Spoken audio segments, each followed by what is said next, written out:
So good afternoon, OFN. Yes, it is so great to be back in person at the 2022 OFN conference. Yesterday, it hit me how much I've missed everyone.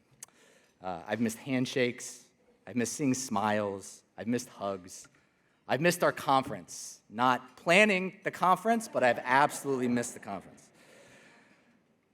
I've had the joy of working at OFN and overseeing our membership for 11 years. Working in the CDFI industry has been remarkable on numerous levels, but what I love most about my job is getting to know you and the amazing work CDFIs accomplish across the country. Our network is 10,000 individuals strong from nearly 400 CDFIs, and you are some of the most passionate, creative, smart, humble, and dedicated people I've ever met. What makes the CDFI industry special is all of us. It is our steadfast pursuit in aligning capital with justice. I also love working with my fellow OFN colleagues. We are a staff of 39, and all of us have worked so hard preparing for this week. So OFN staff, please stand up and wave your hands.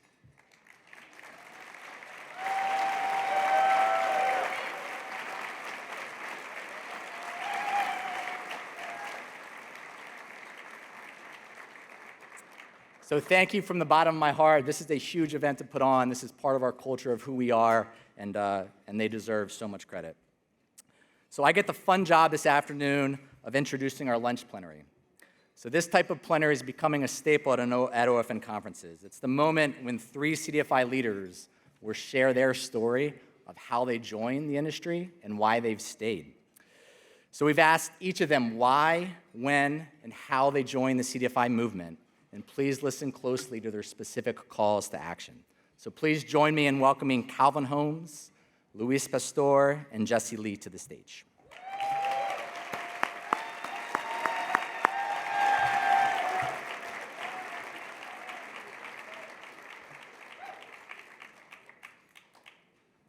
All right, we're going to start with Calvin.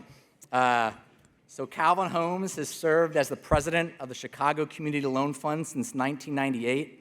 And somehow this man does not age. He looks younger now than he did then.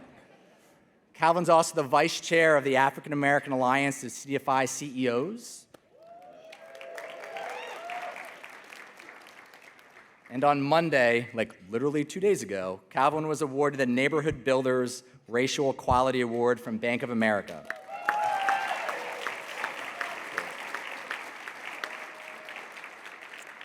So this award recognizes the impactful work of leaders who strive to advance racial equality and economic opportunity in Black, Hispanic, Latino, Asian American, and Native American communities. I had the pleasure of joining Calvin and other Chicago CDFIs on a tour this summer, highlighting the amazing projects CDFIs are financing in Chicago. Yes. Right. The tour started 15 minutes late because Calvin was riding his bicycle through Chicago and didn't quite get to the bus. So if any of you have actually spoken to Calvin, who has spoken to Calvin on the cell phone before? Show of hands.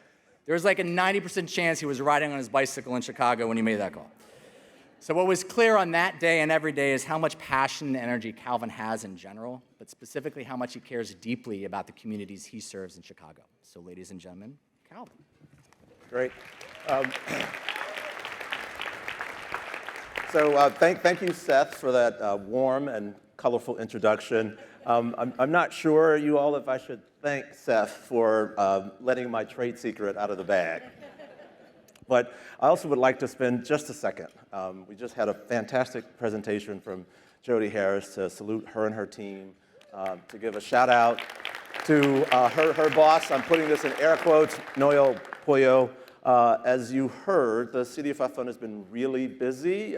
Prior to the pandemic, as you all know, the CDFI Fund was the manager of all these acronyms that we rely on each and every day to do our work effectively.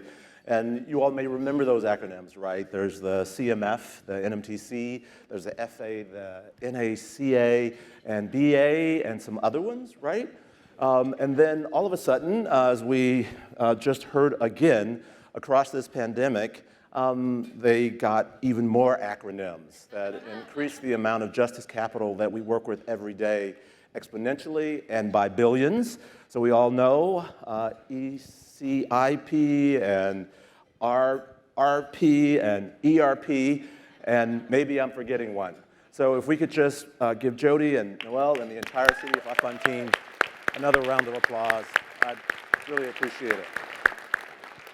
So, I don't know that I answered the questions that the OFN team gave me, but let me tell you what I'd love to share with you today. But make sure that the folks in the back can hear me. Can you hear me in the back?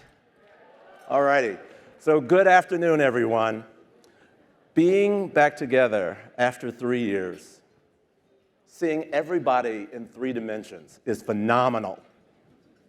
We've all been doing the intense frontline work to make sure that the historically excluded communities we serve would not be left behind this time. We also might be just a little bit worn out, but we are re-energizing because we know what we can do, and we also know all of the work that remains to make sure that America works well for everyone.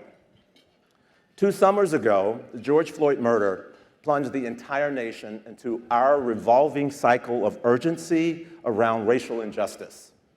And we, as an industry, have adapted and stepped up. We've been more than a little creative, and we've used our superpowers to meet the challenge. But before I talk about some of the work that lies ahead, let me share how investing in change became my life's work. Growing up in a nearly all-Black, impoverished suburb of East St. Louis, Illinois, which shrank from 88,000 to 18,000 people in my lifetime. Sorry about that. And was described by Jonathan Kozol in his book, Savage Inequalities, as the most distressed small city in America. Exposed me early in life to racial injustice. My grandmother, born into sharecropping in Mississippi, and my mother were nevertheless extremely proud of and devoted to this town. It was home. For a period of my youth, they worked for the city of East St. Louis in the Model Cities Department. The energetic conversations about the new developments that would rebuild East St. Louis and all the master plans that they brought home, that I would study on my own for hours, birthed an optimism in me. I even started building model cities of my own. The idea that a discarded town could be brought back to life with focus and determination woke up something inside of me. I left home to attend college near Chicago and stumbled across a class on social economic systems. With no academics in my entire family, no academics in my entire community, as far as I knew, I had never heard of a social economic system. I was fascinated. I learned about capitalism, socialism, and communism, and which system delivered the most amount of economic equity. Later in college, once I came to my senses and accepted that my father's dream of me being an engineer was not going to happen, I decided to major in African American studies and urban studies. I had the surreal, metaphysical experience of absorbing, as I like to say it, 1,000 slave narratives. The emotional devastation, the anger, the humiliation, the mourning, the pain, the sense of loss changed me forever. This experience, in confluence with the hope and ambition I was exposed to by my family, and learning about how societal wealth could actually be shared equitably, that it did not have to be concentrated in the hands of a few, that it did not have to be used as a weapon of subjugation, seared within me a calling to use my education, skills, talents, and energy for the rest of my life to be my brother's keeper. To help the least, thank you. Thank you so much. To help the least advantaged people live fulfilling lives, to wipe out poverty and indignity off the face of the earth, to help existing residents transform places like my hometown into communities that anyone would jump at the chance to live in, to raise a family in. Eventually, I found my way to the Chicago Community Loan Fund, whose mission to help create communities where people thrive, I'm still very much in love with, and I see my team sitting right in front of me. Thank you.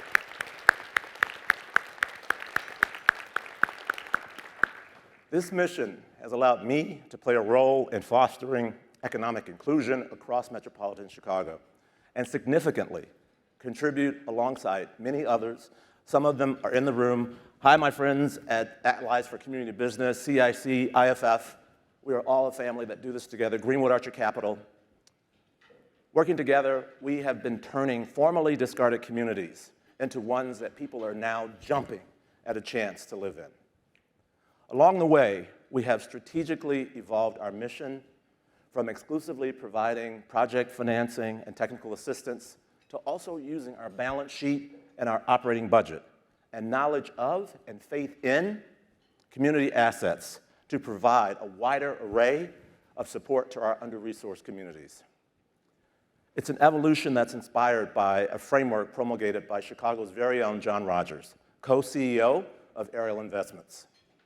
Those of you who attended the OFN 2018 Chicago conference might recall John laying out, being interviewed by Lisa, how corporate America could shrink our amoral racial wealth gap. You just heard Vincent Toy from JPMorgan Chase give you the statistics on just how unjust that gap is. John's framework, the 3 Ps of diversity, equity, and inclusion: people, purchasing, and philanthropy.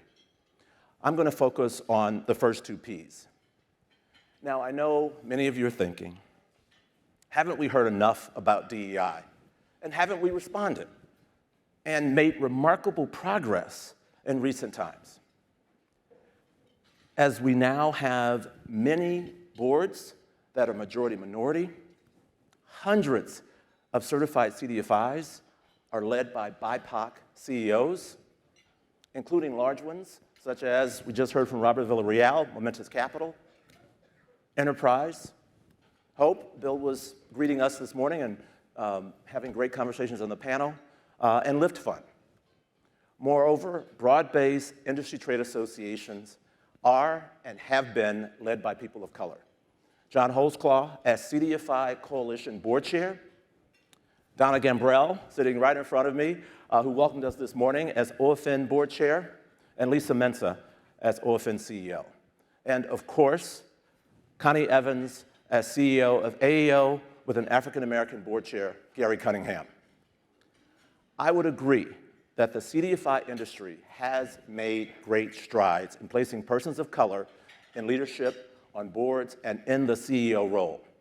However, I would argue that we have the opportunity to do even more by promoting and hiring persons of color into the other senior management roles that pay high margin salaries. Thank you.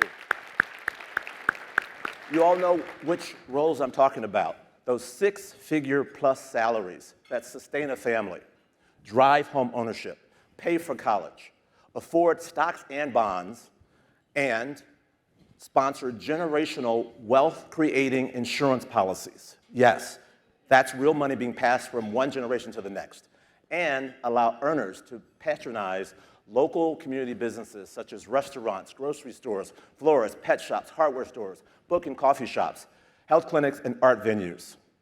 The types of businesses that employ local people and are at the heart of every thriving community.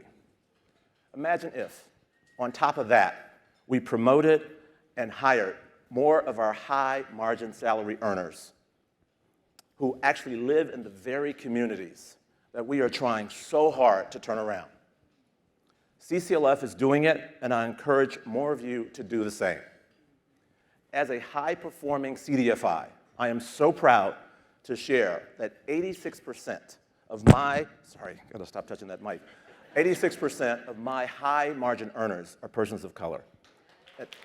Thank you. Many of them are with us today. And over 40% actually live in, are embedded in, lower income communities. Thank you. If we multiply this example by thousands of CDFI high earners across the country, it would be a major new economic vein pumping blood directly into the hearts of our communities. The other P, purchasing, also represents a crucial way to unlock the full potential of disadvantaged communities. How many of you think of diverse business enablement as finding a minority-owned food caterer or cleaning service? Keep using them, they need the business, but we also must intentionally contract with Black and Brown-owned high-margin businesses like investment advisors. We now manage billions of idle dollars. Law firms, think about the fees on billions of dollars of loans, new markets, low-income housing, historic, and opportunity zones tax credits we effectuate each year, and marketing and IT, to name a few. As an example, CCLF has increased our consulting and professional services spend with historically disadvantaged enterprises from 61% to 73%. Let us not say that this is too hard to do. Sure, it takes time, it takes research, it takes extra networking. And my organization, we've taken chances on new providers, and we've sometimes had to hold the hands of our vendors. But one vendor is emblematic of why this commitment is so important.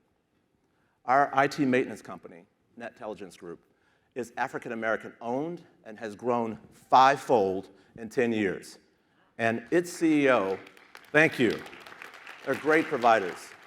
And its CEO has shared that without the revenue and the credibility from working for years with CCLF, his firm would not be around. He and his two partners are building wealth as high earners and spending in our communities. CCLF is investing in change full throttle, using our project and enterprise financing, our technical assistance, our payroll dollars, and our purchasing power to drive capital deep into the hearts of our historically disinvested communities. As an industry, collectively, our balance sheets and operating budgets, they're not too small to expand economic inclusion.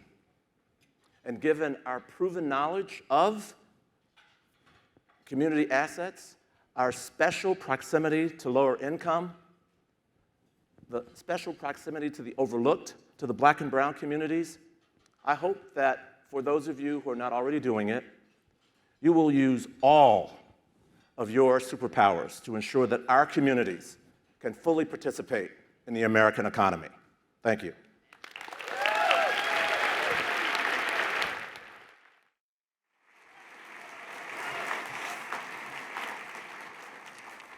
Thank you, Calvin.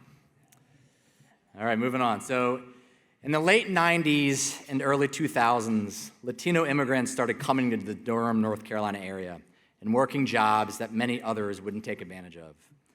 As this new community began arriving to the area, robberies and muggings increased significantly for Latino immigrants because they could not open a checking or savings account at a traditional financial institution. In 2000, the Latino Community Credit Union was founded as a community-driven solution, and Luis Pastor was the first president and CEO. Under Luis's leadership, the credit union has grown to more than 115,000 members and more than $900 million in assets. The Smithsonian Institute recognized the credit union as a national model for financial inclusion, that it is reimagining a better future. In 2015, Luis was selected as one of the most influential credit union leaders in the past 25 years, and he currently serves on the CDFI Fund Advisory Board. Luis.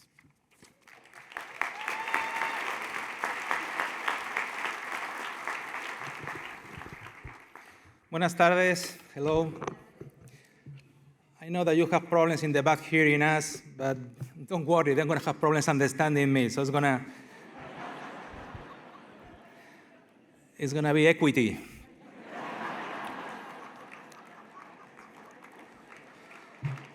I want to apologize with you. I want to apologize to people on the closed caption. I don't think that college has taught you to do this job. When I was invited a few weeks ago to talk to you guys, I was not sure what I'm going to say. I don't have any written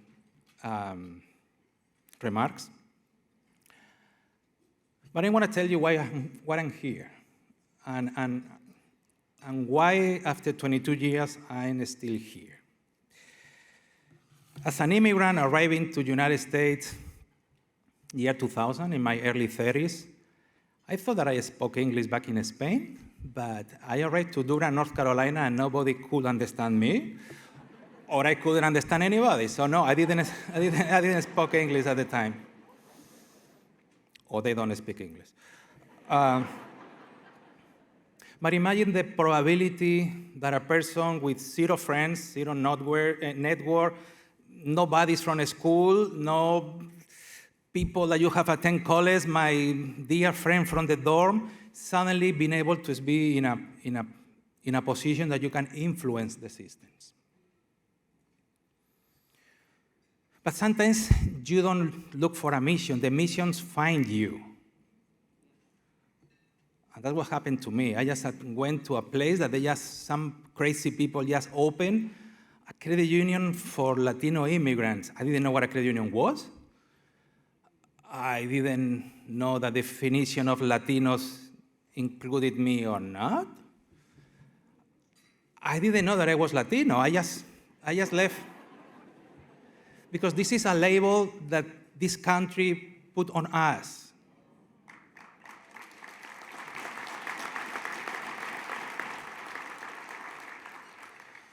We just left our home and we just an individual, and here suddenly we need to be in a box. What I want to propose is, they want us to be in a box, let's make the nicest box and the loudest box that they can have.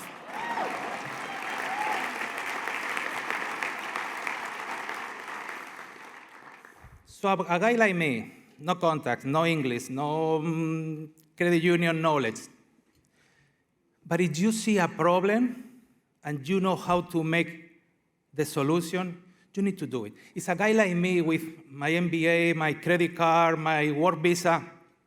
We're having all these problems just to have access to a credit card is when you realize what's going on with other immigrants, what's happening, and you find that you have the solution. And what is the solution?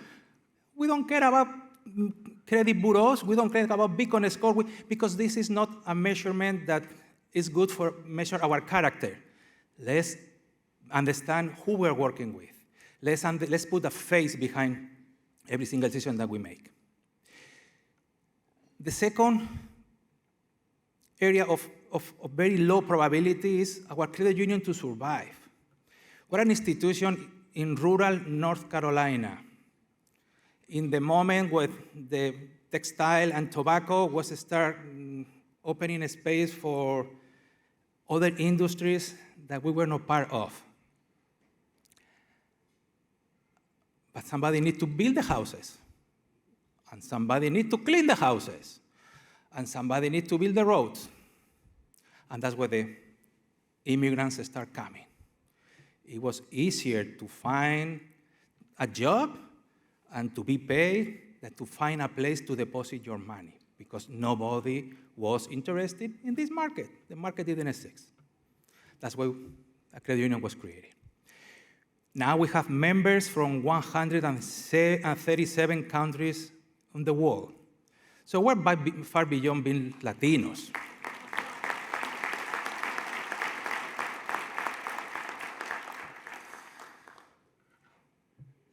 The third probability, me being here at OFN. Probably some of you remember Miami 2007, and we were recognized as the first recipient of the next award in the large category. Yes, yes. I was doing something like that. For us, it was over 10% of our total assets that were receiving an award for 10 years, but it was the first time that a third party that we were not even members of, that we didn't know anything, that we need to rent a van from North Carolina, a drive to Miami because we didn't have enough money to pay for the tickets for all my senior staff. But we decided, let's go to Miami. If we win, let's make a big party. If we lose, this is Miami, let's make a big party.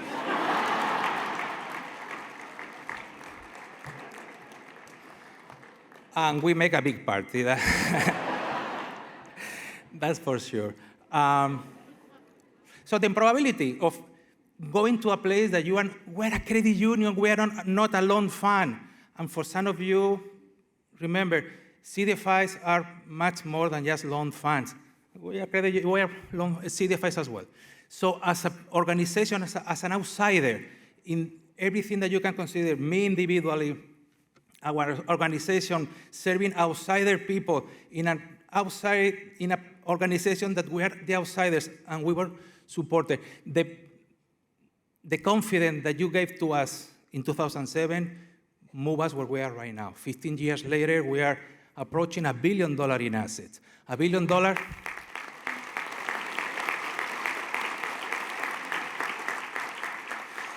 But the most beautiful number is our demographic have not changed. Still 65% of our new members are low income. Still 70% of our new members, this is the first time they have a relationship with a financial institution. Exclusion is real.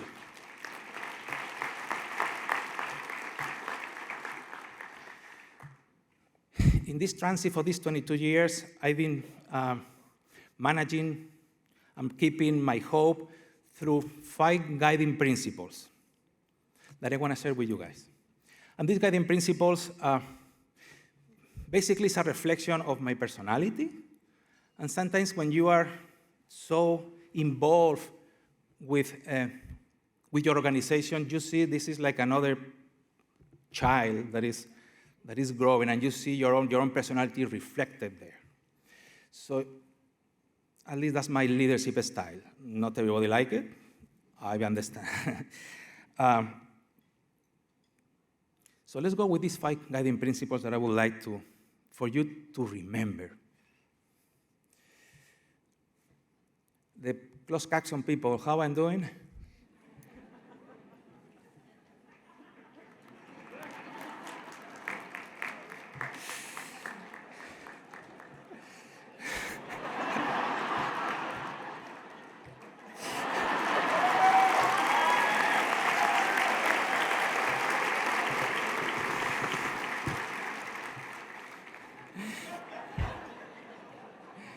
You didn't switch with Calvin.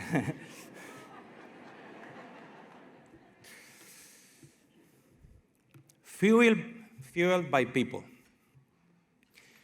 We need to put a human face, in every single decision that we make. If we feel that this is about interest rates, this is about margins, this is about assets, we are wrong. I can hear and celebrate, and you start clapping when I say, we are going to be $1 billion credit union. You know what?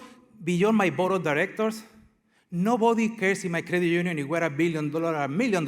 What they want is that I have enough money to give them the loan. That's all that matters to them. So let's remember that behind every single decision, there is a face.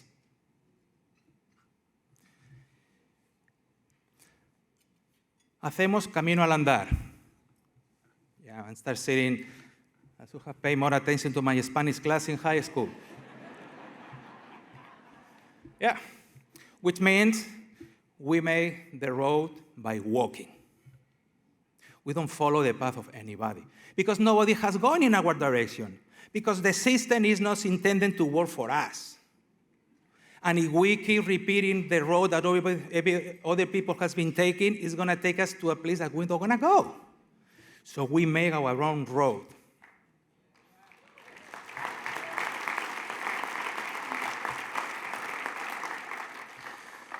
And that means that sometimes we make mistakes. But they are our mistakes. We embrace our mistakes. It's our road. And it's going to take us to the destination that we want to go, because we know the destination. Maybe we don't know the road. Be you in our community. I don't like the expression of the melting pot. I don't like it. I would rather be a fruit salad. I want to maintain my identity. I want to maintain my culture. I want to maintain my language.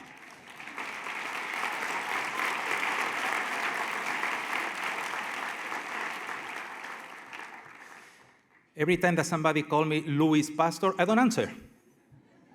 I'm Luis Pastor. I have to teach that to my 4 kids. Cristina, Diego, Luis, and Monica. I don't know if they're going to do that forever. And that's fine if you want to be, but I want to be a fruit salad. I want to be respected and understood. And I want everybody in the 200 employees that we have our credit union from 22 different countries, that we come here and we bring our own flavor, our own colors. I was looking for the cord that you have, looking for there, and I immediately went for the red one because it's the more, until I realized that the red one means that you don't want to touch people. Okay. Obviously, there was a Latino person making this decision. Fruit salad, no melting pot. Échale ganas. Again, Spanish class, high school. Give it all. Give it all.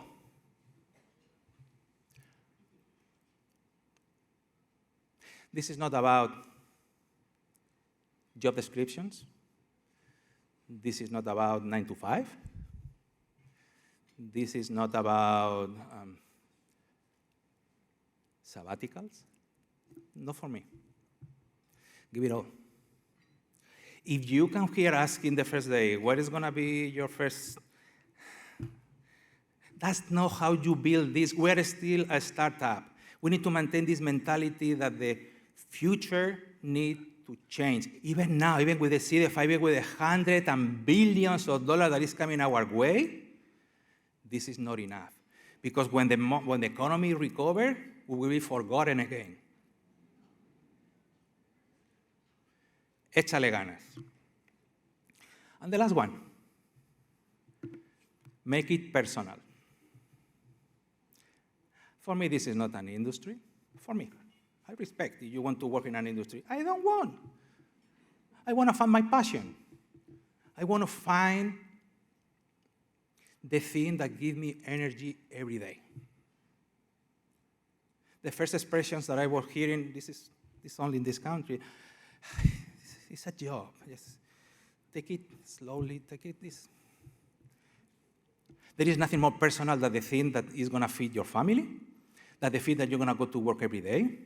So if you don't want to make it personal, you need to feel that probably you are in the wrong place. And that's fine. That's fine. What we need is the people making this decision with these 5 principles, understand that this is not about them, this is about us. Thank you. Muchas gracias.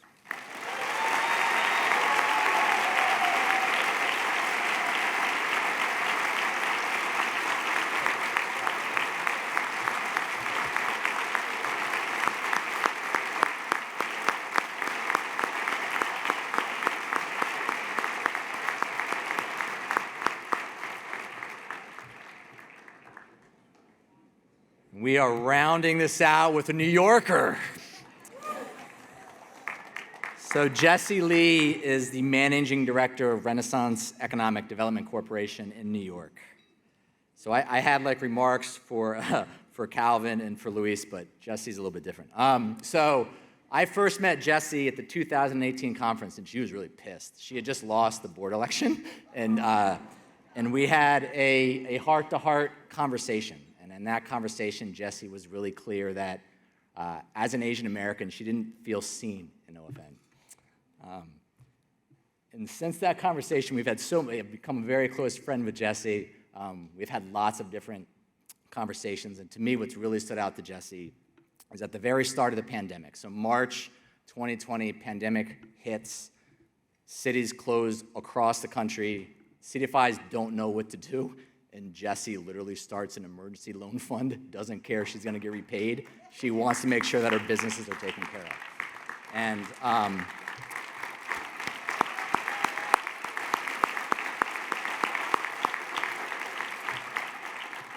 And at a time, we didn't know what was going to happen, but she literally just didn't care. So we use that example. But Jessie has become just a true friend, and I'm so excited to hear your remarks. So Jessie.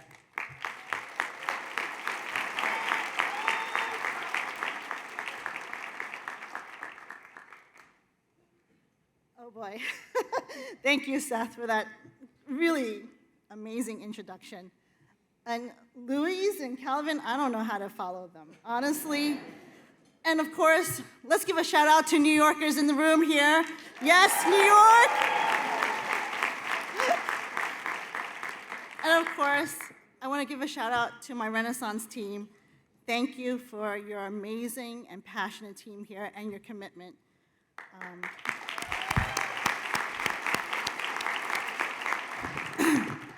And of course, I want to thank all my CDFI friends and partners who have continued to support me and the Renaissance team on this journey.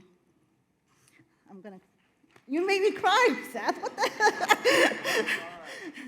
For those of you who don't know Renaissance, we are a small business loan fund located in New York City.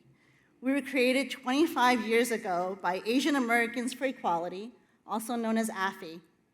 Our focus has always been on immigrant small business owners who struggled with cultural and language barriers to access small business assistance. Sadly, Renaissance is one of the very few CDFIs that places a focus on serving the Asian American community. When people think of the Asian American community, it's as if we don't exist and that our struggles do not matter. Did you know the CDFI fund today does not recognize Asian Americans as a target population? There is a stereotype that Asian Americans are model minorities and that we have no financial struggles, which is completely untrue. My Renaissance team can attest to that every day, with 500 low-income Asian entrepreneurs coming to us every year asking for help and asking for capital. One of the reasons many of these struggles go unnoticed is that on current data, Asian Americans include more than 50 detailed race groups that can differ dramatically across key social and economic indicators. Just like Louise said, check that box. And often, that average household income level looks better than it really is. As Asian Americans, we are calling for disaggregated data. We want to demonstrate the true vulnerability of the AAPI community, especially when we are the fastest racial growing group in the US. Recent census data shows that in the last 20 years, Asian American population grew by 81%. We are 7% of the US population. We are a racial group that cannot be ignored in our financial system. Like many of Renaissance's clients, my family immigrated to the United States for economic opportunity.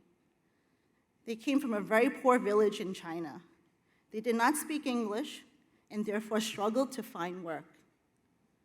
The only job opportunity my parents had was to work in a Chinese restaurant, even though back in China they were engineers. But to my parents, these local small businesses in Chinatown were a lifeline. They provided economic opportunity to have a living and some sort of economic stability to raise a family. After a decade of struggling, my parents saved enough money to start their own restaurant. The restaurant did well. It put my brother and I through college, and they even bought a home. Success, right? Unfortunately, things happen and life happens. My mother was hit by a car and was hospitalized for months. My family fell into financial difficulty, and the medical bills were growing. And at the time, in the early 90s, there was no such thing as a CDFI. And with my parents' limited credit history, they could not access traditional capital to help them with the bills. Like many immigrants, my parents turned to predatory lenders in their community. Very soon, my parents lost their home as well as the business. My family's immigrant story has so much in common with many Renaissance clients and the Asian American immigrants. Because of our limited language capacity and our lack of understanding of the financial system, we are preyed upon and often cheated of our hard-earned money. Yet, we are too proud to let others know of our shame. We stay silent in our own pain. We hope for someone to extend a hand to help us, but often we find no support and no resources because, as the pandemic has harshly revealed, many people consider us, Asians, not part of the American fabric. Therefore, when my Asian community was struggling during the very early onset of the pandemic due to outright xenophobia and racist attacks, we cried out for increased awareness and the need for capital to help our struggling businesses, even in February 2020. We were ignored. And I really had to ask myself, what does equity really mean? As a result, Renaissance decided, heck, start our own emergency loan fund to save our own community.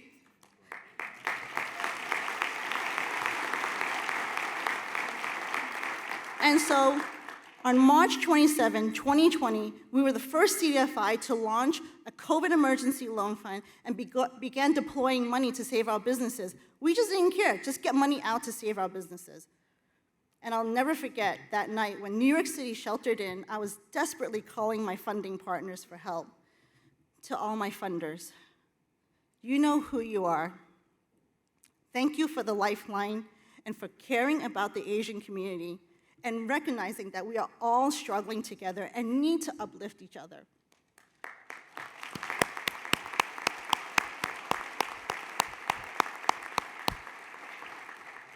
You enabled Renaissance to do the mission work that we're called to do.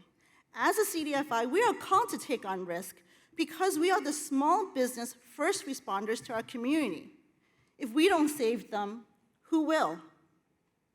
What I'm trying to say is this: don't overthink risk. Don't become too calculated, too fearful of risk, that you lose empathy and trust for your community. Never forget, high risk yields high reward. And what higher reward than to invest in our communities where the yield is immeasurable and invaluable? Our communities still need our help today from organizations like Renaissance and all those represented here today. In our case, Renaissance serves communities like Chinatown, Manhattan, Sunset Park, Brooklyn, Flushing, Queens, and these communities are still experiencing some of the highest commercial vacancy rates across the New York City neighborhoods. We all need to work together that helps these struggling communities, and we cannot do it alone.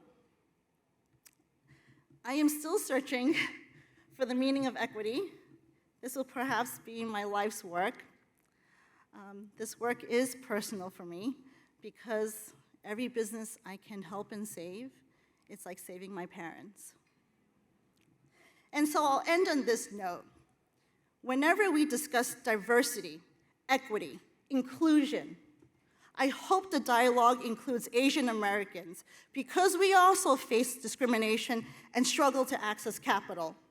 I believe if all of us come together in unity, we will no longer accept crumbs, but together we can leverage a larger piece of the pie for all of us.